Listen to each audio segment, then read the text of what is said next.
Tom Fitton is the president of Judicial Watch. He joins us now, and I want to talk more about what we've learned here from what Aileen Cannon has revealed. It's amazing what's been exposed in just this one case and just how filthy this case is.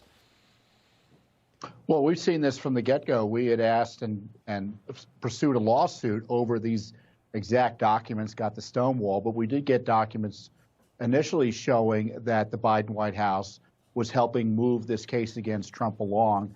And I don't know how many meetings you need to have with the White House and archives and the special counsel and Justice Department before you realize that the Justice Department independent investigation of Trump was about as independent from the Biden White House as the DNC is independent from the Biden White House. It was hand in glove.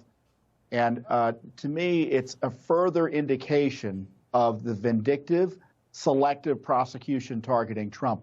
You know, this archives treated Bill Clinton with kid gloves because we saw it directly. They argued with us over tapes he had that were seemingly classified in part, but then they did a 180 to go after Trump.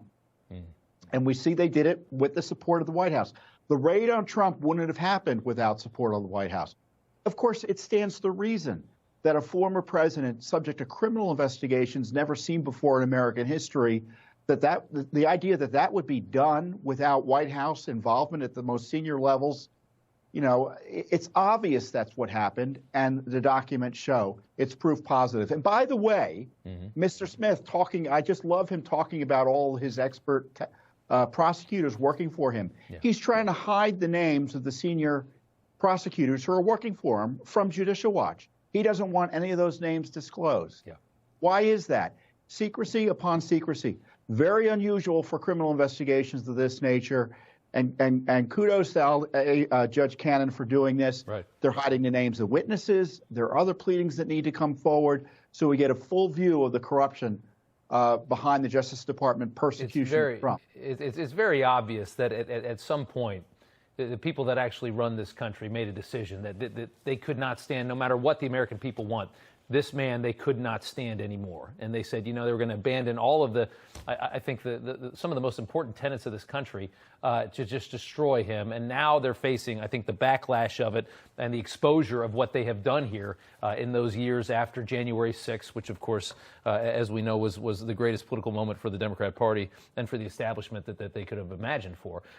Does it feel to you like that there are indications that that they knew this indictment was going to be weak, that Jack Smith knows how weak this case is? They just wanted to get another indictment on him, even if it didn't go through, because this case specifically it just looks really terrible. How do you convict espionage if Jack Smith knew that you had the government telling you to go pick up these boxes 7 months after you left the White House, and you were already working on charges at that point?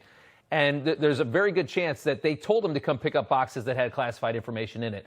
The case is dead. You would think.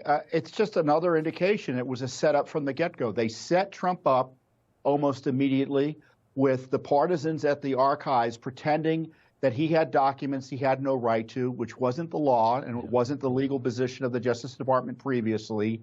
So they fooled Trump and his people initially.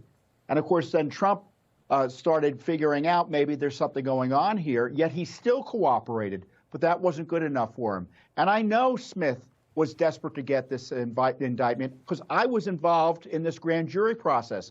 They sent the FBI come knocking at my door before he was appointed, and then they're like, okay, well, you can come and talk to us informally. You don't have to come before the grand jury.